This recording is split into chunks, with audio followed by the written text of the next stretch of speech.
Welcome to Unfiltered, where we dive deep into the unfiltered truths and raw realities of the human experience. Join us as we explore the highs, the lows, and everything in between, embracing the messy, beautiful chaos that is life. So grab a seat, open your heart, and let's navigate this unfiltered journey together. Welcome to Unfiltered.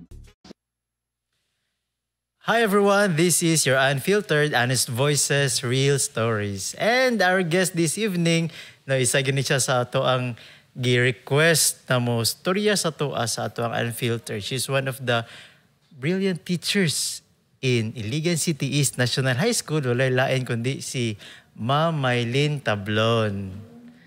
Good evening. Or as I fondly call her, Ate May. Mayang gabi, Ate May. Mayang gabi, Brother Jerry. Yeah, welcome to Unfiltered. I think, Ate May, kanang pila na ito ni siya kung nag-schedule, no? Pero, nag-right time si Lord. Amen. No? True.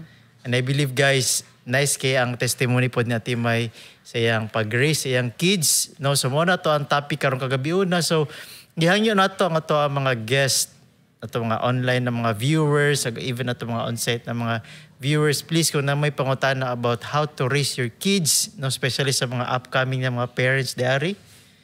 No, so it's your time to shine, guys. Pangutana mo sa kung sa gusto niyo pangutana. No, so welcome kay Montanan. Sa Ate May, i-greet pa ito ang mga bisita. Hello, sa online at on-site. Sa mga online viewers, maayong gabi. Shout out day nako. Ako ang kauban sa buhat, si Ma'am Ann Ingresial, amo ang principal, si Ma'am Rose Pacarandan. Akong isa sa mga best friends, si Judite Layok, and Ate Bichay. Pa-shout out day sila, brother. Yeah. Nag-invite ko kaganyag mag-view sila. Pwede na ito i-share itong pwede na ito i-share ito ang podcast karon para makita po nila. Oy, shout out din ako akong husband, Brad. Uy, akong husband nga nasa mong balay. Hi, tatay. Hi, Kuya Romano. Kuya Kyle may gabi. and Kikim. Huwag sa mga anak na Timay, si Kyle, si Kian, si Kikim. Hello sa inyo, guys. So, mananaw po sila karon Timay? Yes. Oh, grabe. Akong gikontrata, daan ako ang mga, akong pamilya, number one support. So, una sa tanan Timay, gusto ko magpasalamat si Mano kay kanang nagpagamit yung ka sa Ginoo ba? No, especially sa mga students, no, gikan mi dadto bago lang mi nagikan dadto sa mga CTP, pero kanang every Tuesday bitaw nato na kanang buluhaton sa imong classroom kay grabe kay ang gibuhat sa Ginoo. Amazing. No, karon gani kay nag-start na mi kanang tawag na magkanta mig isa ka praise song. Excited actually sila no kanang mobalita sa ko Brad ba nga, ma'am kabalo ka kay nag-praise and worship mi kanang ang kana bitaw ang fire bitaw sa ilang heart kay malipay kaayo, especially kanang mga girls kay excited yun kay na sila sa kanang mag-worship na malipay kay sila. Pero po ang mga boys po ninyo kay money ba sila pag Friday yun. Nakakita ko si EJ ni Anhi last Sunday. Last Friday, I thought dili to sila madayon dere kay una ko suking ulan at Timay. Di pagkasunod pa jud kay kanang manguli sa mi sa balay nga ano si EJ di ba sila makaani siguro kay nanguli sila sa balay. Di ay to kay nag-ilis di ay sila. O di ba ga-prepare gid sila sa tuwang si Jam nga fellowship. Yeah. Anyway, dili na matong topic pero pasalamat na ta sa Ginoo natin man sa daghang kang gibuhat sa Ginoo. Amen. Okay, Timay, ready na imong heart. Ready na. Actually, Brad, thankful kay Gud ko no, sa opportunity to speak, especially via social media. I know na every story is different. Mine is unique and others as well, mga unique stories po. So, ang ako lang yung gina-pray ni Lord na ang akong pag-speak diri kay naagad bitaw siya impact sa other parents, especially kanang mga young parents, they all have the opportunities to raise their children ba well. Thank you, brother, for inviting me. Yes, Ate May, it's our pleasure, no, and glory to God sa time gud na imong gihatag sa mua. So Ate May, yes, question number 1 dive na ta. No? Question number 1, Ate May. Okay. Isip usa ka maestra, no, unya ra ta dira sa mga kids na part dapit. Pero isip usa ka maestra, gyud sa man nimo pagbalance sa imong pagka-maestra at the same time imong faith and also imong pag-raise imong kids. Brag 3-in-1 ang question, Brad, no? 3-in-1. As a teacher, tough man gyud ang teacher, no? dili na ko ma-describe ang isa ka role sa maestra yun inside the classroom because we are not just teachers. I am not just a teacher. I am a mother, mothering to the classroom like 52 students. Ay, mothering di ay? Yeah, it's not just teaching. Wala lagi uban. Wala na stress. Wala rin na stress, no? Because, ang mga bata, gyud kay, they just don't need teachers. They need mothers. They need guidance counselors. They need friends, no? And I am one of those nga, isa sa matawag nga, miga, mama, or whatever they can call me. So, as a teacher, lisod siya mo balance man, especially kung naapog kay daghang struggle personally as a mother. Yeah. Dayon ang imuha pong mga responsibility sa family. Pero I have to make it sure na your question is how I balance. Yeah, you balance the three. I have to accept. Acceptance yun, Brad. Ang key. Acceptance. Nga naman, from Monday to Friday, I really have to make sure na ang akong role as a teacher will always be different from that of a mother and as a believer. Pwede mag-uban ang tulo, yes. Pero ako'y naagyog ko'y moment or time of kanang understanding na I cannot be a mother at the same time a teacher in certain times. Na mga panahon ngayon, ana. Because I can be a mother but not a teacher. Yeah. Yung anak bitaw nga point, pwede ko magmama, nga dili ko magmaestra, pwede ko magmaestra, nga dili ko magmama. To the generations, to the kids that I am dealing with. Dili man siya lisod i-balance. Siguro because I've been in the teaching profession for almost 25 years. And I am also mothering for, how old is Kuya Cal? 23 years, almost 24. So dili ra kay siya lisod. And as a believer also, nasabtan nako nga ang role as a believer is not only coming to church every Sunday. Yeah. As a teacher, I am also discipling, no? Pag-disciple nato sa mga bata, dili na pwede nato siya i-separate sa teaching because teaching is discipling. Amen. I don't teach academics only. I teach real life lessons sa mga bata. And as a mother, siguro, as a mother, mas more of a mother nga ako ang magamit sa akong teaching yun. Kaya ma-relate man ako, especially to the kids I am handling right now, kaedad ni Kian. So No. that's how I balance everything. I accept. The key word there is acceptance. That these are the roles that I have to portray and I have to be ready. And na ay mga sitwasyon nga I can be more of a mother than a teacher and vice versa. Ingan ana. Wow. Amazing kayang kan. Ang usa ka maestra at the same time mother. No. So ati may imong anak kay tulo ka buok, isa ka duha ka college, no, si Kyle, si Kikim, then isa ka high school. Grade 11 senior si high kuan, no? school, grade 11. Oh, grade 11. Ati may sa ilang kuan sa tulo nimo ka anak, unsa man ang mga biggest na mga challenges that you've been through? Different, so far? Brad. Different. My children, no, they are unique. As an individual, they are unique. They have different struggles. They have different strength, different weakness, different challenges. As a mother, kanang, I have to be versatile as well. Si Kuya Kyle, growing up, isa sa mga challenges ni Kuya is siguro kanang being the eldest. If I am not mistaken, I am very open to my children, Brad, no? I can talk to them like our table is the plenary hall. Among dining table is our plenary hall. Si Kuya Kyle, ang pinaka makitaan ako nga challenge gid sa iya is being the eldest. There was one time na gipangutan ako sa akong anak na nanong ako ang kinahanglan mag-adjust sa tanan. Why you keep on telling me because ikaw ang kuya, because ikaw ang kuya. And from there, Brad, kabalo ka, I learned a great lesson. Wait, you think ba that time Ati May nangutan na siya ato na basin hard ra kay kasi iya? Yeah, I think so. Because as a mother, I was once a controlling mother. Control freak gyud ko nga mama. So because Kuya Kyle is the eldest, sumurag sa iya agyud ko na stricto. Can you imagine murag gikontratahan ako si Kuya, you cannot have a girlfriend at this age. Kana bang ing anak ko ka control freak even sa iyahang mga pangsuoton growing up. Control freak gyud ko sa iya. Pero I never reached to the point nga kanang gina-pressure gyud ako nga yad dapat sa academics ing anika. Ilahalang gid ng will. Pero isa sa mga challenges, Brad, yes, kana yung iyang role as a kuya. And siya pud ba kanang wala pud kaayo siya kabaloon saon pud niya pag-play iyang role as a kuya. Because growing up kana magstorya na mi karon nga yang adult na gyud si kuya. Maikon gyud siya, should I have learned all these things, I would have been a better version of a kuya. Kana bitaw kanang naa siya mga realizations nga ing anak, Brad. And Ate Kikim has a different challenge also because Ate Kikim is our middle child.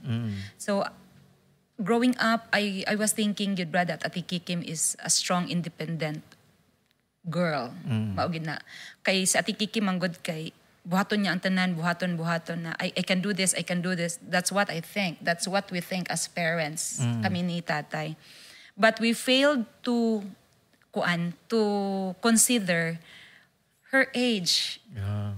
Na during that time, when we were so busy with Kuya Kyle and Kian, Ate Kikim was there. And siguro si Kim ang good kay, she's very competitive. If you look at her, kay ilang yung kang kuya, kay Ate Kikim, very competitive si Kikim in terms of studies. Siya lang. Sa iyang mga projects, siya. Na siya mga activities, siya. So I was thinking, okay, ras Ate Kikim. Wala good na ko na realize that as a child, she also needed a mother, a help from a mom. Well, naamang ko yung mga support yun ni Kikim sa mga activities sa iyang school, pero when it comes to kanang iyang mga personal nga struggle sa academics or whatever it is siguro sa iyang mga lessons, si Kikim ang gudpod ang anak nako, Brad, nga pitit lang mo storya. But once mo storya siya, kuan pod kaayo kanang very umo-open pod na po siya unod. And in fact Kikim was kuan kanang perceived sa akong mga gaagaw na ko uban nga the strict daughter sa among family si Ate Kikim, no. Na stricta siya ang anak, siguro kay aura-aura ni Ate Kikim. Pero ang mga struggle gid ni Ate Kikim, Brad, is high school because grabe ang competition sa school maniya, no. Then growing adolescence na siya mga struggles nga dili niya ma-open up sa amoa and makabalo na lang mi nga dili siya okay kung muhilak na siya. Muhilak na siya. And she's really kuan kanang papa's girl mangud akong anak. Papa's girl, but we are very close. As kanang nagdako si Ate Kikim karon, especially kanang later years niya sa high school o sa kaning sa college, kami ang pinaka-close and very thoughtful. She's the thoughtful kind good of daughter that a mother can have, no? Si Ate Kikim. Si Kian, ang struggle ni Kian is yung adolescence, na yung growing years ni Kian, kanang very curious. Si Kian ang akong anak nga very curious. Kanang, yes, because I am a control freak nga mom, na kapuyan siya anang sige kog ingog no. As a mom ba kay I set standards siguro ang tawag anak, Brad, no, nga this is how should do things, sing aning ana tuluan.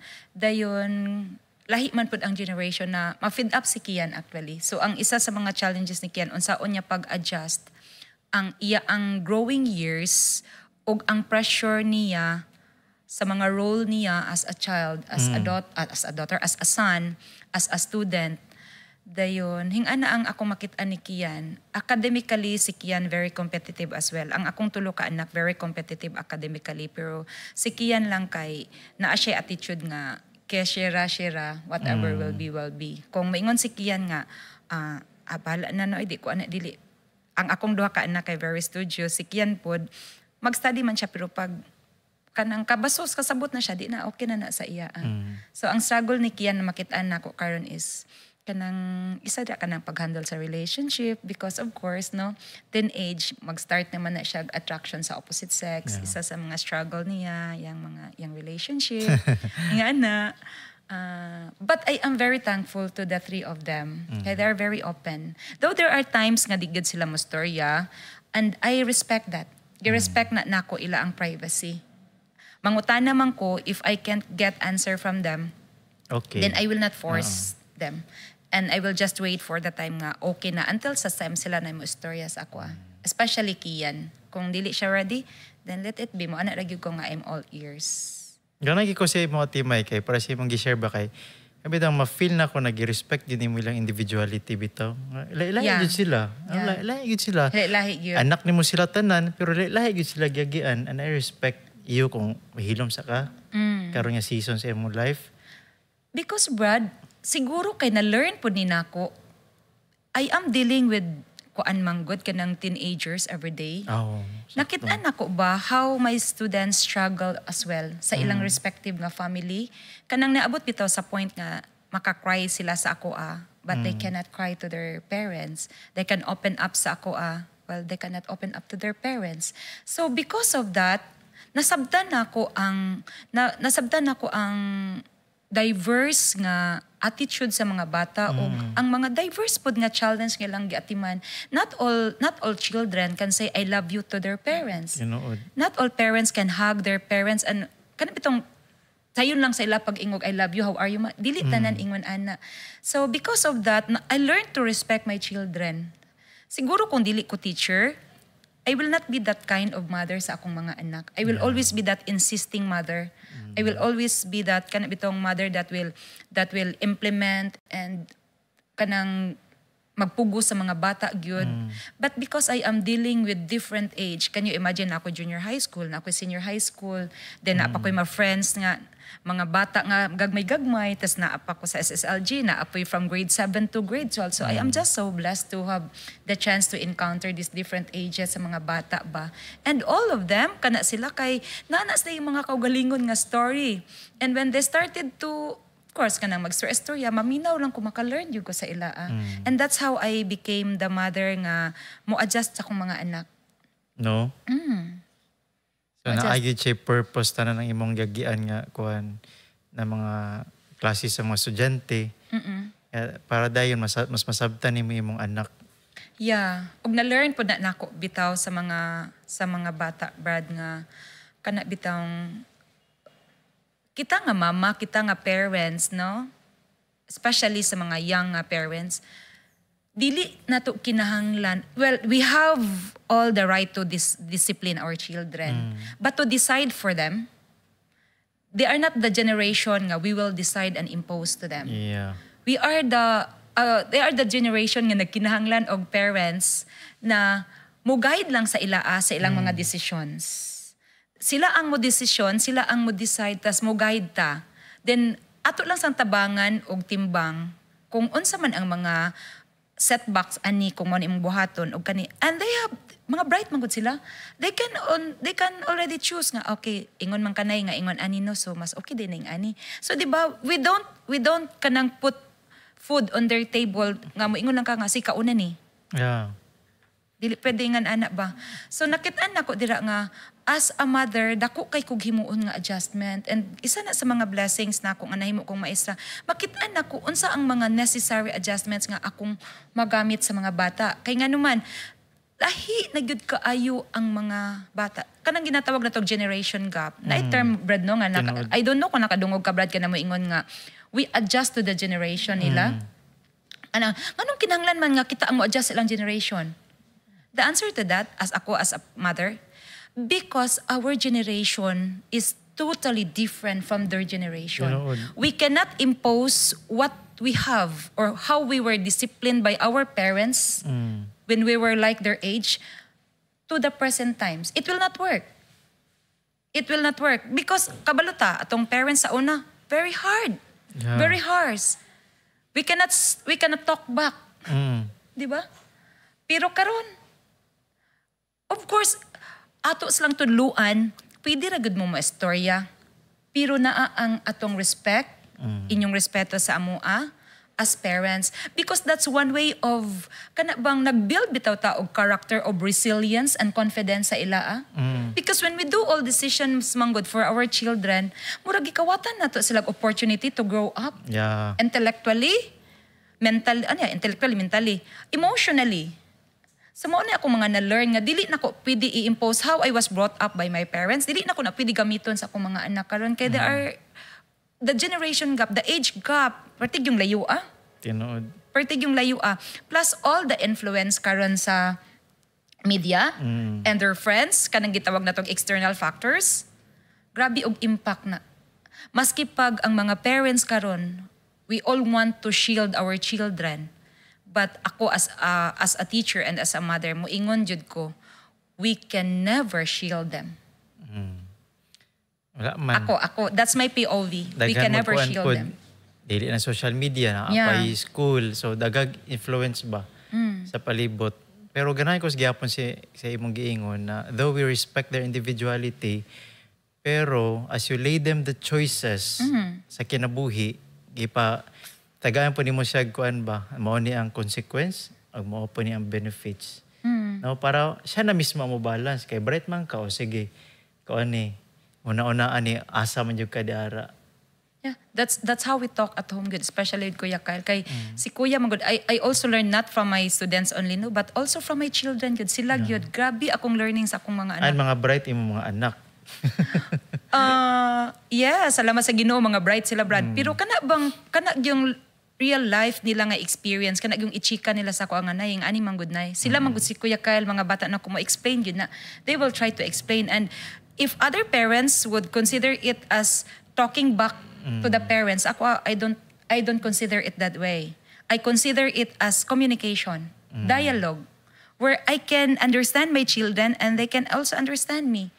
Isa good na sa pinaka-importante ang communication nga, open ang line sa communication, because when we say no to our children without explaining to them, mag-wonder man na sila. Kani akong kamanghuran, may siya nga, nganong mo ingon makag-no na, kay nga naman, kay pangit siya no, kay kuan, kinahanglan ta og na ay exact na reason, which is very correct. Napo kay bala. When we say no, ngano man. Kita bitaw nga maestra when we ask to discuss or kanang our students with higher thinking skills like why? Mingon man di man ta mo sugot nga basta lang ma'am. Namang gi explanation. So ingon ana ragud ang mahitabo kanang dili lang nato bitaw awaton how we were brought up by our parents kay di na gyud na mo apply sa ila. And the children at present times or kani akong mga kids, si Kuya Kyle was born 2001, si Kikim was 2005, Kian was 2008. Kana nga mga panahon manggod kay digital na ang kalibutan. Tinood. Ang ila ang listening span short, attention span nila kay short. Kana pong dili na sila mapuyo in one time lang kada bitang gusto na mo kana kung asa ka dinha ra gyud ka ha, di ba? Yan ang typical nga parents na. Kanang primitive ba traditional parents nga kanang kung asa ka dira ra ka di ka pwede maghimuan di ka pwede maghimuan na. They will not learn kung sa ilang ana. So why not allow our children to discover by themselves what they can do and what they cannot do? Kanang scaffold lang ta, guide on the side. Thank you, Ate May. Ate May, isip po sa kakuan, Kristohano na mama, giunsan nimo sila, giunsan nimo paggamit imong pagtuo sa pag-guide o sa pagdisiplina sa imong mga anak. Yeah, kani ang very challenging. This is the very challenging part. Because like what I said, I cannot impose to my children. Though ako, I am a believer, no? Ang atong faith ba kabalo taas ang grounds atong faith I consider Kuya Kyle nga kanimang si Kuya Kyle kay nag-grow up gid siya simbahan. So wala kay ko nag-struggle ni Kuya Kyle anang dapita. Though si Kuya sure gyud ko growing up napud na siya mga challenges no sa iyang faith. Pero right now makaingon ko I am very confident nga si Kuya is standing the truth. Na mga sitwasyon gud nga makaingon jud ko nga Kuya is standing the truth gud si Kuya. Kaning akong duha ka anak, si Kikim og si Kian, nakabalo gyud na sila nga unsa gyud akong stand. Example na lang Brad no, LGBTQ. family or individual, kabalos lang sa akong stand. As a believer, I will not say gyud sa ila nga adi ka malangit kay nga anak ka. Because kabalo man ta nga di man ta Ginoo nga naman ta mo judge. I will respect, pero moingon ko sa akong anak, you know my stand about it. Mo anak ko sa ila. And dili na ko pwede i-impose nga musimba mo kada Friday, kada Monday or Sunday or Saturday mo adtugid mo sa church, because kabalo ko that's very tiring for them. That's very tiring for them. Kana I want them, Brad, to kana bitaw to personally submit sa ilang faith na kay naingnan magugos akong anak nga kabalo ka nga nung musimba ko because gignan ko nimo. Magus ka. Kay namugos ka, kay masuko ka nga dili ko musimba. So what's the use of bringing them to church kung ingon ana man ang attitude sa akong mga anak? Their obedience is naa sa kuha, wala sa Ginoo. Instead, I keep on praying sa God. Yeah. That's really the only weapon I have towards my children. If I cannot bring them to church, then of course, God will make a way. Amen. Si Lord naman yun, ana. And kabalog yun ko anang time ba nga, kabalog ko anang truth nga, there is always a perfect time for everything. Siguro atong panahon sa Ate Kikim, dili kay gauban ako kay busy siya sa iyang high school and pressured kay siya no kay naman siya sa Pisay nga eskwela. Pero karon sa Ate Kikim, understood na kanang ngano unsa ang role sa simbahan sa iyang kinabuhi. So kung naagid siya opportunity to attend church, bahalag matulog intaw na siya kay kapoy sa biyahe pag-abot. Muuban yun na siya nakog simba. Si Kian, gidiscover pa na ni Kian anang dapita. Maingon man si Kian nga napugos siya mo aning simbahan because of me. Ang ako ra gud niingon ni Kian nga, boy, pag si Lord nagid ang mukwit sa imo, you can never say no. Yeah, amen. Whatever Kian will say about not believing God or whatever it is, maingon ra gyud ko sa iya ang it's a deception from the enemy. Di ko motuo kay anak man ti ka. Anak ka sa Ginoo. So karon giano ni Kian iyang life as teenagers, yang gi-enjoy iyang life as teenagers. Ang akong mabuhat among mabuhat sa akong husband is of course praying to God sa akong mga anak tanan, and mo assist lang mi sa iya, mo guide mi sa iya. Kung na siya mabuhat nga di maayo, dong di na maayo dong. Nga ani ang mahitabo kung imo nang buhaton. Pero as to how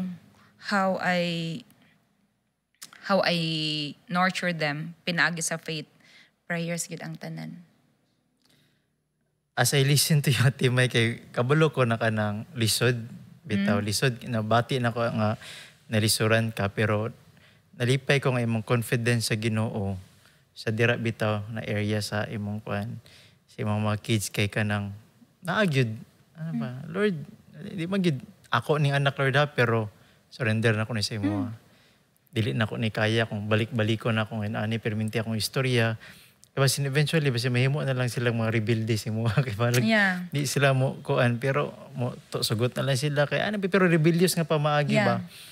Pero tinuod na siya na ay pamaagi ang Ginoo gyud gihapon. One day wala man ta kabalo, posible gani bisag even part sa tong family kay dili kita gamiton, no? Ang Ginoo magamit og laing tawo.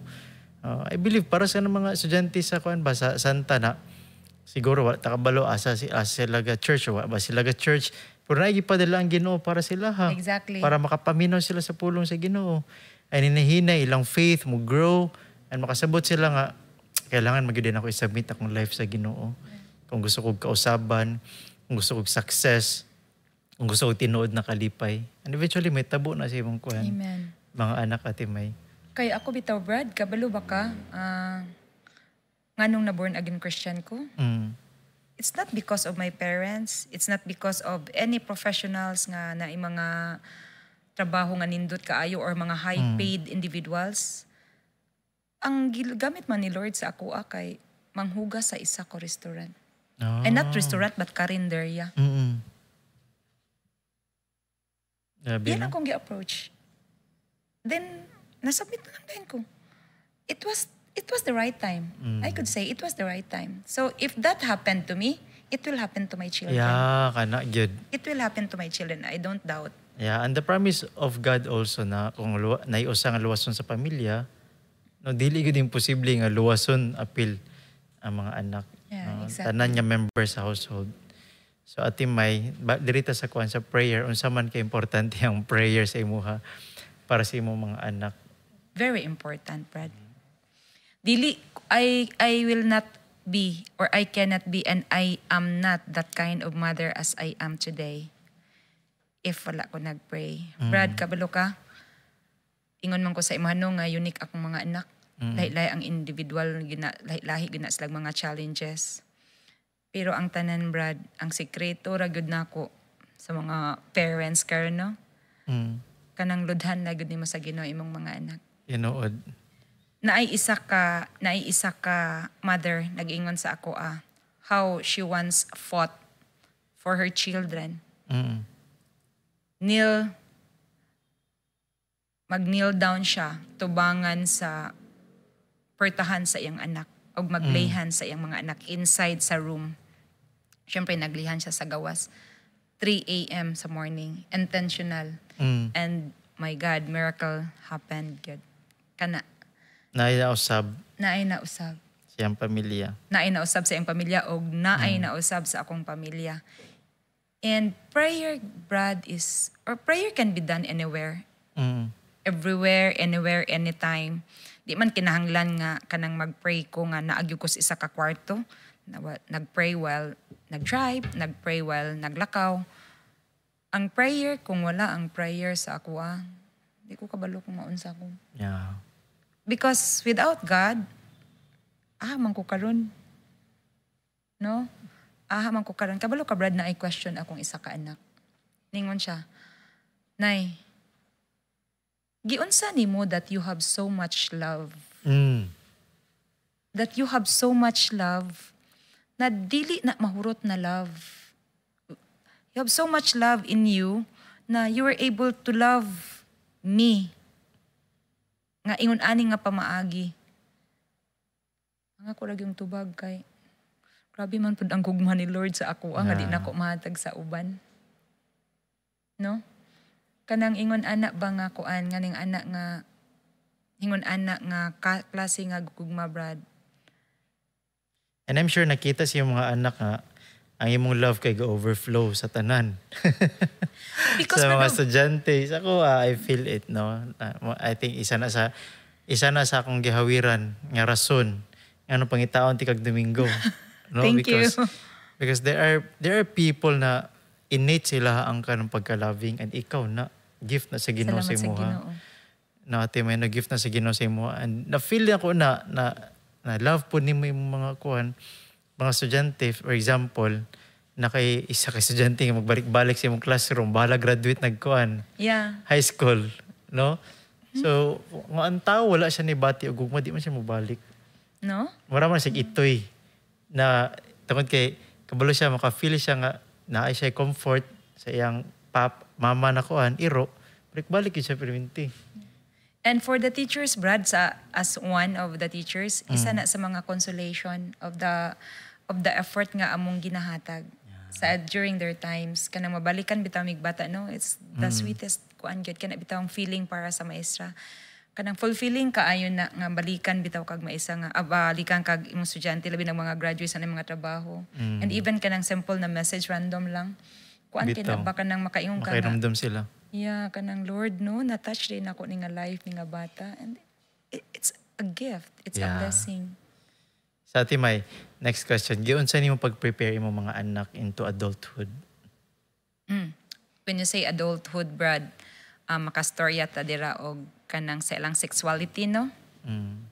Ako I am always a blatant and a vocal mom. We don't have malice in the house. I-ready na ko sila. Like for example, Ate Kikim.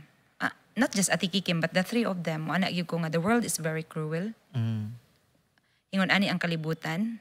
Naagoy mga tawo nga mga matawag nato nga walay respeto sa atua, babae or lalaki ta. Wala gid sila respeto. Pero ang atong buhaton, dili gud ta magpaka-ignorante. Yeah. Sa mong skulahan, na atay gitawag dira, I'm talking about sexuality, Brad. Kay naaman na karon no, very rampant karon ang mga premarital sex. Yeah, tinuod. And isa sa mga rason nga nung naana siya para sa ako as a mother, because wala nato natudluan ang atong mga anak the value of sex. In the first place, respeto. Respeto nato sa isig katawo. Akong mga anak ni ingon jud ko, sooner you will have girlfriend or boyfriend. Dili good pwede nga ang inyong mga mauyab kay inyohang halok-halukan. Kay dira mag-start. And I am very vocal with this, Brad. Kanang dili bitaw ko mahadlok mo litok anang word nga halukan, is sex. Because these are the truth that my children need to know. Yeah. In a relationship. Vocal yun ko, ana. And because of that, malipay kay ko nga, labi na, mag-remind lang yun ko, no, maingon na si, for example, si Kian is in a relationship. Huy, nanay, di yun ko maging ana. Kana bitaw? Pero dili mag yun ko kabalo, Brad, because as what I have said earlier, we cannot shield our children. Kay whether we like it or not, left and right did ang temptations. And wala po ko nag-watch gud sila 24 hours. So possibly gud ni akong mga anak makasala. Di gud na sila excuse from temptations. Pero ang advantage, kay kung imong tudluan, like ako, natudluan ako ang mga bata, it's not just kanang base sa faith, no? Kay of course, given naman gud na it's abominable man gud before God to do sex before marriage, kanang yung anak. Gawas ana, matudluan ako ang mga bata nga about sexual harassment. Hadlok pod na siya ang mga legal sanctions nga atuang or ilahang atubang kung makasala sa laging ana. Pero isa sa mga advantage nila kung nakabalo sila. They will not learn it from social media. They will not learn it from any other parents, mother or father bakaron, but they will learn it at home. Sa ilang mga finances, part of adulthood, sa Kuya Kyle, I am very confident kay thrifty good si Kuya. Ay kay mo budget si Kuya. Kiki, maingon siya nako nga, high maintenance siya. No? So, daghan siyang mga expenses. And gastador si Kikim, pero akong gitudlo sa iya, the value of money. Mauna nga, kung hard-earned ni money, liso dapat yun na ninyo gastuon. Pero pagkakaroon, Brad, masabtan, maginan ako sila, gumikan kay, wala man yung kapasidad to earn pa. Kaya nakafocus man po sila silang study. Well, maingon ang uban nga, pwede naman good na, no? Basig na iba na minaw, pwede naman mag-earn imong mga anak, kayong anak.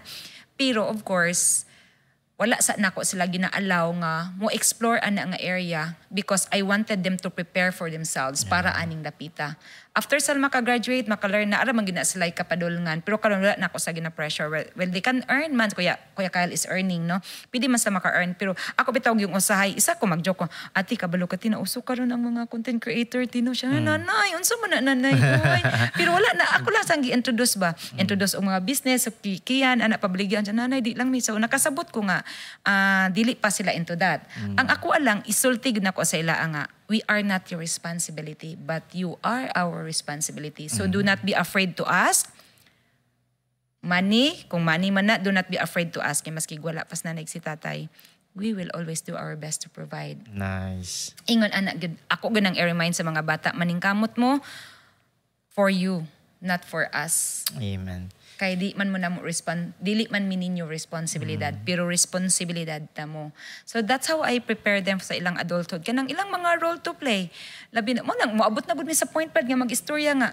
Na kung maminyo ko di ko mga anak, anak mga anak na yana, no. So because I can makaingon sila ana because naamon na sa part nga gina-ready na pud nako sila sa mga posibilidad nga ilang maabtan ngay maambot sa maminyo ngay ana ba kanang gi-open lang nako sila sa responsibilidad nila nga modako sila ing ana sa responsibility gyud ko sa ilang pagka-adult sa responsibility gyud kay nga naman kun dili nato ni sila matudloan sa responsibilidad, Brad, hadlok man tinuod hadlok, no?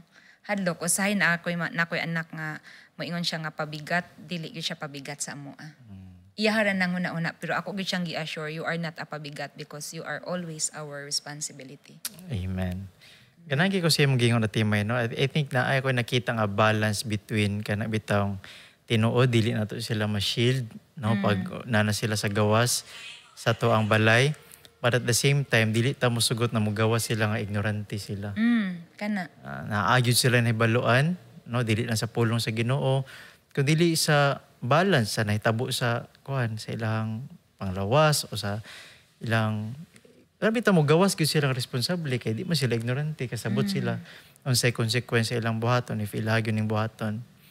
Karon natin may unsay mong message sa mga mama, no? Kay syempre kabalo man gyud ta nga ang generation karon sa mga bata kay para sa siyang ganyan medyo lisod na gyud no? At the same time isip sa Christian nga mama unsa man imong mensahe po sa mga mama out there, no, na posible po moagi po sa gid-anak kalisod tungod sa kalisod sa atong kahimtang. Yeah, thank you brother sa question, no, na murag taga answer Q&A ani. Para sa mga mama nga naminaw sa amo ang podcast karon ni Brad Cheryl, ang ako ra yung maingon sa inyo kay very challenging gyud ang pagpadako nato sa atong mga anak. And dili ta makabalog gyud kung unsay mahitabo sa ilaa kay wa mataga sunod-sunod sa ilaa. Always back your children up in prayers. Amen. Ayaw gid na niyo kalimti, mao gid na siya. And isa pod sa ako ang maingon, do not or never condemn your children. Amen. Makasala man ang inyong anak, makasala o makasala gid na sila, because maingon jud ko ang sala, ang makasala ta kay that's part of growing up. Pero naaman po yung mga sala, gyud bitaw nga. Dili na gyud ni kitinuyuan na gyud ni. But kung maabot man ang panahon nga, mapulan na gyud mo sa inyong anak, makapuyan na gyud mo sa inyong anak, ato tabalik sa truth nga, they are your children. Amen. And imo nang i-condemn karon, asa na siya mo padulong. Imo riya pa mo dagan. Asa na siya mo padulong. Can you imagine, atong na-condemn atong bata, atong anak, because wala ta nakasabot sa ilaa. Wala ta nakasabot sa ilang mga struggles. Gi-condemn na nato. Do not think nga wala kay sala kung mama ka karon. Because kung mahitabo man ganing na nga wa ka kabalo sa unsay whereabouts sa imong anak. Because wala ka nangutana nga mama. Na-fail ka sa area sa pagpangamusta sa imong anak. Mauna nga, dili man ta perfecto yun nga mama. Let us always give our children the utmost understanding that they ever need, ang atong mga anak. Constant or open line communication yun sa atong anak ang pinaka-importante. Kay kung moingon gyud ta nga atong i-condemn atong anak, asa naman sila padulong gyud, wala na sa kapaingnan. So mao nang mapariho sila sa atong makit-an dira sa society nga liability gyud sila, mahimong liability. But kung kita nga mga parents mo assist atong mga anak, mo tabang sa atong mga anak, lisod man kaayo, very challenging man. Grabe murag di na ko ma-explain, no, based on my experience kay lahi-lahi man gyud ang mga challenge sa mga bata. Kung ato na silang kanang i-condemn, naka-imagine ta kung unsa ang damage nga atong nakos para sa ilaa. And we are answerable to God because they are our children. So sa mga bag-o nga mama karon nga kanang gagmay pa ang mga bata, grabe masuya kay ko sa inyo because mao gid akong giingon Brad, if I can only turn back time, ako gid tong balikan nga dili ko mahimong controlling nga mama, kun dili mahimo kong friendly nga mama, nga maka-develop ko og relationship sa ako ang mga anak nga early pa kaayo ba, siguro mas lami pa gyud kaayo ang relasyon namo, lami man among relasyon sa among mga anak, pero mas nilami pa gyud, mas ninindot pa gyud siguro, mas ni smooth pa gyud siguro because I have always the avenue to understand them in all areas or aspeto sa lang kinabuhi. Pero I was once a control freak nga mama. Kanang siguro kay stricto po ko gipadako. So sa mga parents pod nga parehan akong edad or even sa mga matured pa nga parents para sa ako, I have been dealing different personality as I am a teacher. Basig isa mo sa mga parents sa ako ang mga estudyante. Please do not be too harsh to your children. Kay you just don't know pag abot nila sa balay inyong kasab-an or unsaon ba ninyo, igno ninyo, wa mo'y pulos, kana nga term, hopefully, you will not utter din sa inyong mga anak. Kanang term nga walay pulos. You just don't know how painful it is for your children kung igno ninyo walay pulos. Wala nang unta sila gipanganak kung wala sila pulos. Let us learn to appreciate our children. Whether they do good or they do bad, let us appreciate. Kanang naara bitaw ta nga, okay, you do bad, dili ba ito siya maayo, pero naka-experience, naka-ato learn from it. Never say nga, sa mga kaiwag, pag kay batasan, kay pulos, nga imo itong gibuhat, kapangitan nimo. And please, parents, kani, as a teacher, kanang atong ilimit or ato sigurong, kung pwede siguro atong masabtan nga, we cannot compare or we will not compare our children from other children because you just don't know how emotionally damaged and mentally damaged your children are. Kanang ato silang itry o compare sa others, palihog lang yun. Let us refrain from comparing. Dili lang takabalo. Instead na we will make the best sa atong mga bata, we break them because of us comparing to other children. Our children has their own traits, characteristics, unique from others. So dili na to sila pwede ikumpara sa uban gyud. Kana ako gyud as a mama manggod no og a teacher makadungog gyud ko ana nga nganong they cannot say I love you, they cannot hug, they cannot kiss because wala sila confidence kay ang ilang parents mismo ang wala ni tuo sa ilaa. Ang ilang parents mismo ang wala nagpakita og gugma.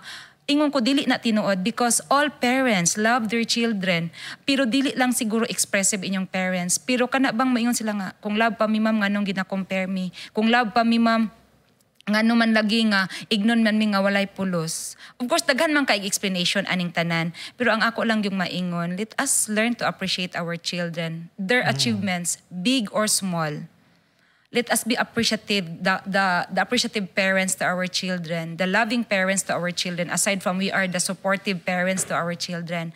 Need kay sa atong mga bata.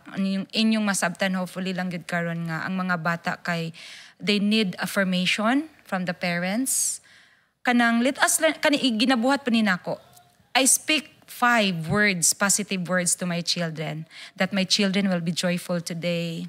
My children are at peace today. My children will be healthy today. Kanang isa siya sa ako ang gina-practice actually. 5 words in a day nga ako ang i-speak sa akong kaugalingon para sa ideklaran nako para sa akong mga bata. Kay if we will learn this, madawat bitaw na tog accept nga kaning atong mga bata ingon ani gid sila. We will learn to appreciate them, even their failures. Ma-amaze na lang gyud ta parents nga even their failures maka-learn tag-appeal as parents. Di na po nato ma-measure nato nga how of a parents, what kind of a parent we are to our children. So mao to akong message good. Sa mga papa nga dili kay mo reach bitaw sa ilang mga anak, please do not wait for your children to reach you. They will not do that. They will not do that. Dili gani ka mo reach nga dako na kag edad. Maulaw gani ta mo reach nga dako nag edad. How much more ang mga bata? Ang ilang manggong confidence kay naana siya kalambigitan sa how we build them up. So if gi-raise nato sila nga confident to say I love you to us by kissing them, by hugging them, or by speaking words of affirmation to them, it will return to you. It will go back to you. Mabalik na sa imo. Do not expect your children to kana bitang respetuon tag bonggang-bongga kung kita wala pud ta nakarespeto sa atong mga anak. We cannot just exempt ourselves from telling siyempre, parents ko dapat respetuon ko, no. Dili man gud siya ingon anak karon. Before, yes. Pero karon kay no. Kay kabalo bata nga atong mga bata mangwenta sa ato karon. Wa ganing ko nimo girespeto, gisyagitan gadi ko nimo nga na akong friends. How do you expect, for example, of a child to respect a father nga inig puro makita niya na uli nahubog? Kasaba lang ang naani sa mga bata. So if we want change to happen, siguro dirang aspeto, we will reflect what kind of parent, a mother or a father we are. Kung single mom bata or single dad bata. Remember, wala gilaing daganan atong mga anak. Kita dapat, dili ang laing tao. Kita dapat. Amen. Thank you so much, Ate May. No, grabe kay Kuan. Heart-wrenching ka nga kuan mga mensahe no, about parenthood. Yeah. Pero no, as we end, a message ako sa to mga kuan, mga students, mga anak di ara, always remember that even though you have done bad things, remember that you are not bad, but you are important, you are loved, and you are good in the eyes of God. No? So Amen, naama siguro amen. tayo nabuhat niya masipya sa kinabuhi. Yeah. Pero gitan-aw kita kanunay sa Ginoo pinaagi siyang may gugmaon nga mga mata. No, perfect love, no, will really kanang covers a multitude of sins. Yeah. Ng Bible at Imay. Amen. Pero nakoy nalimtan. Ansa man? Nakoy gusto iingon ba? Kay this is very kanang very common ni siya kanang bitong atong mga bata, labi na sa mga young parents no or old parents ba karon nga late lang nakaanak. Natay na notice no nga ang atong mga bata nga nakahimo og mali then murag ato silang gi-applause. Kanang usahay bitaw nga mali kabalota nga mali to pero murag nalipay pa ta nga nabuhat to nila. For example, kanang bata nga gamay pa unya may na kay motubag-tubag nga wala sa insakto nga pamaagi. Then murag nalipay ta ka atong bata kabalo na let us refrain from being proud. Yeah. Sa mga anak nga attitude di ay. As early as they are, pwede na nato maingnan, uy, na-appreciate kinako anak ka mo ka pero dili ingon anak mo to Mintras kay kaya mama. pa maminaw. Yes, exactly Brad. Mintras madisiplina pa. Yeah, tinuod yun. Kay nga no mo, dako na nga bata, abi niya nga okay ra. Kay wala Tinuod. siya gipon na. Isa din na sa kung gusto iingon na almost na ko nalimtan. Thank you sa opportunity nga gihabol pa. Okay, so I'm sure daghan kay mo mga nadunggan o nakatunan karon kagabi una. So again, ay mo kalimot no, please i-share ninyo ni sa inyong mga friends or sa mga ginikanan nga tan-aw ninyo na yung mga anak. Ang problema po siya sa mga anak. I think daghan kayo wisdom nga gibuy-an karon kagabi una. So daghan kayong salamat sa inyong pagpaminaw. Once again, Ate May, daghan kayong salamat sa Thank you, Brother karong Jerry. kagabi una nga naadjog ka. Daghan salamat sa inyong paglantaw sa tuwang live. And once again, this is your Kuya Jerdoms, Unfiltered. Honest Voices, Real Stories. Good night, everyone. Bye-bye.